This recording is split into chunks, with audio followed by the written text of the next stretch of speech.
Hello everyone, thank you so much for coming back to the Desert Wealth Management YouTube channel, as well as the Financial Wealth and Health podcast.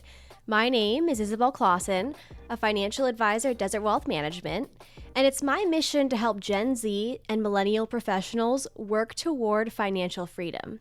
I believe that one of the biggest ways that you could work towards financial freedom is by focusing on financial health. I truly believe that in order to become financially wealthy and financially free, you need to be financially healthy first. Let's grow our financial wealth and health together. In today's podcast episode and YouTube video, we're going to be talking about 5 end-of-year tasks for Gen Z and millennial professionals. For those of you listening on the podcast, hello everyone. And for those of you watching on YouTube, I have a whole list of notes right here in front of me on my laptop that I cannot wait to share with you. So I'm going to be sharing with you an overview of the 5 main tasks, and then we'll be diving into each one a little bit more. So number 1, contribute to your Roth IRA. Number 2, contribute up to the matching amount of your 401k, 403b, or any other employer-sponsored plan you're participating in. Number 3, contribute to an HSA if you have a high deductible health plan. Number 4, create a savings calendar and budget system. And number 5, set up your automatic saving and investment contributions. Let's dive in. All right, so for number 1, I think a lot of you listening know this, but setting up a Roth IRA is so important and so beneficial. For tax year 2022, people under the age of 50 can contribute up to $6,000 a year to their Roth IRA as long as they meet the income limits. If you're wanting to learn more about the income limits, take a look at the IRS website to learn more. But the beautiful thing about a Roth IRA is you put the money in after tax. What that means is that you don't get to deduct the amount that you put in from your taxable income.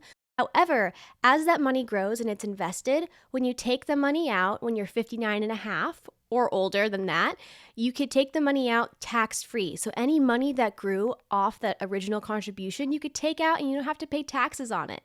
You have to make sure that the account is open for 5 years before you do that. But if you start now in your 20s, 30s, and 40s, you'll be meeting that goal when you take it out after you're 59 and a half. There's a couple other ways that you could take money out of a Roth IRA.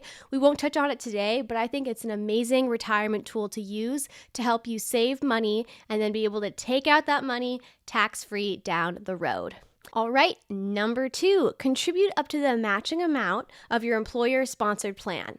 Now, a lot of companies offer employer-sponsored plans. Even small businesses can offer it too. And I think it's a great way to save for retirement because oftentimes your employer matches how much you put in. They can match up to 100% or 50%. And I'm going to be putting an example here on the screen to kind of explain how matching works because sometimes it could be a little confusing. So this article this excerpt is from is personalcapital.com, and it's one of their finance blogs, and they describe the employer-sponsored plans matching as either partial matching or full matching. So let's look down at full matching. A lot of companies do this, and when a lot of people think, oh, my employer is matching, they think usually of full matching. So as this article says, with a dollar-for-dollar match, your employer will put in the same amount of money you do up to a certain amount. An example of dollar for dollar is up to 4% of your salary. In this case, if you put in 4%, they put in 4%. If you put in 2%, they put in 2%. But if you put in 6%, they still only put in 4% because that's their max. All right, that is full matching. Let's take a look at what partial matching is. This one's a little more confusing, so that's why I wanted to talk about it today. So a partial match means that your employer will match part of the money you put into your 401k up to a certain amount. A common partial match provided by employers is 50% of what you contribute up to 6% of your salary. So what this means in practical terms is that if you earn $80,000 per year, your contributions that will be eligible for matching are 6% of your salary, or $4,800 in this case. But since your company only offers a 50% partial match, they will match half of the $4,800 or $2,400. To get the maximum amount of the 401k match, you have to put in 6%. So you can see here how it's a little confusing when we verbally say it, but I think reading it on the screen and seeing the dollar amounts helps a lot. So I encourage you, if you're not currently putting money into your employer-sponsored plan and they do have a match, take a look into it, call your human resources department to get that set up. And then if you do have room in your budget, put up the amount of money that you can to get the full match from your employer. And so if you're trying to figure out, okay, I have extra money in my budget this year, what should I change up? Consider increasing the amount you're putting in your employer-sponsored plan to match the amount that your employer agrees to match. Okay, number 3, contribute to an HSA.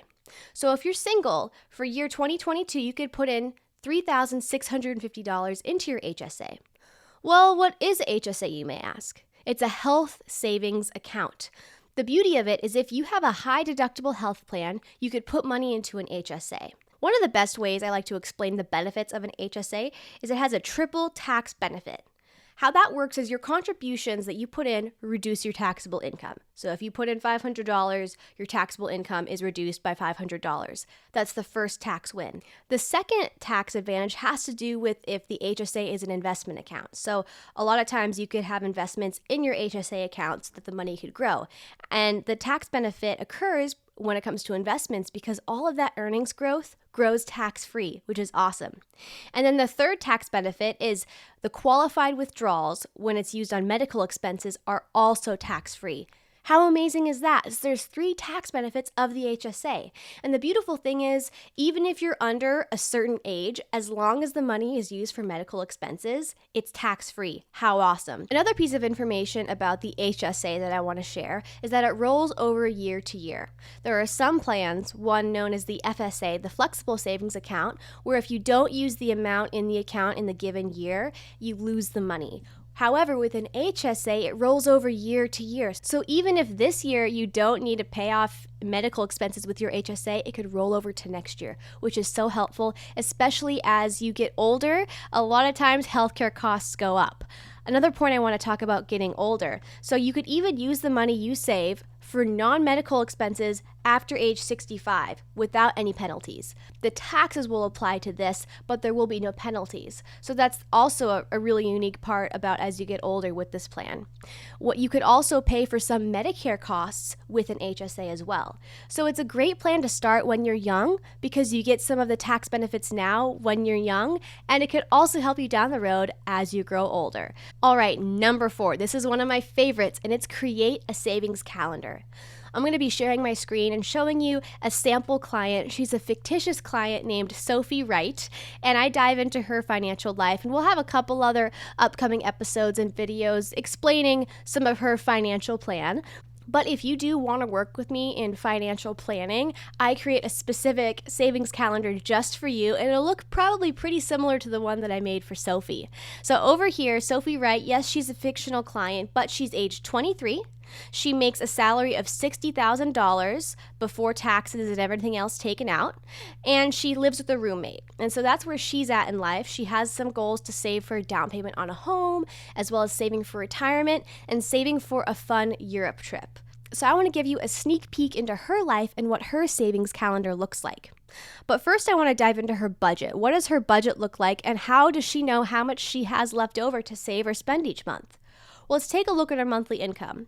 After we look at her take-home pay, everything taken out, she takes home about $4,000 a month. And then after taking a look at her fixed expenses that include items such as rent, utilities, phone, car payment, groceries, internet, gas, all of the basic necessities she needs to live, it costs her about $2,820. Now you may be looking at this and think, wow, I spend way less than that, or oh my gosh, I spend way more than that. Here it's not really about the numbers, it's more about the system, so keep that in mind. And then over here we have 4 different rows. The first one is the remaining amount she has each month left over. So after you take her income minus her basic fixed expenses, she has about $1,180 left over each month to save or spend. And then we have her savings goals here, which we'll dive into in a little bit. And then from there, she gets to figure out how much she could spend monthly and weekly on fun, what I say, guilt-free spending amounts. Now, once again, you may be looking at this amount and think that's not that much to spend. But you may be looking at it and think, oh, wow, it's nice that she could spend that much and not have to worry. So putting your savings goal into your budget can really help you understand, okay, how much can I actually spend on fun items and know that it's okay to do so. That takes a lot of the stress and the worry off your shoulders. All right, so the second part of the spreadsheet looks at those individual savings goals, and it does auto-populate right in here in her budget. So on here we have her saving for a down payment goal, her retirement savings goal, and then her Europe trip goal. This is the beautiful part about a savings calendar. It populates it all nicely and neatly for you to stay on top of your goals. And then over here on the very last part of this Excel spreadsheet is we have her budget broken down on those fun expenses. So how much she wants to spend eating out each month, on any different subscriptions that she has, shopping on just fun items, clothes, miscellaneous, self-care. If she wants to get her nails done, or if she wants to get a massage, or whatever, she has room in her budget for self-care. And even looking at all these buckets, she still has a little left over in her fun money account for some margin.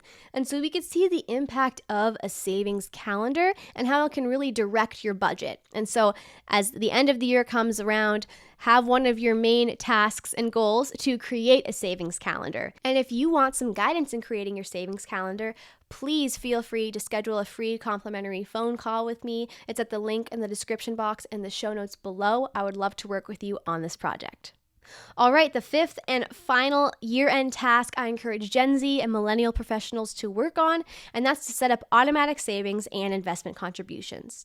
So once you set up that savings calendar and figure out how much you want to save for all your goals, it's important to set those up automatically so you don't have to think about dragging money from different buckets and different accounts. You could just set it up automatically, and that helps so much. And having a plan to help you figure out how to effectively save and how much to effectively put away is so important. So like I said, once again, if you want to set up some automatic savings and investment contributions and want some guidance, please reach out to me. So thank you all so much for tuning in to this podcast episode and YouTube video. It was fun to research, and I hope that it was both entertaining and educational for you. I hope you have an amazing rest of your week, and let's keep on getting financially wealthy and healthy together.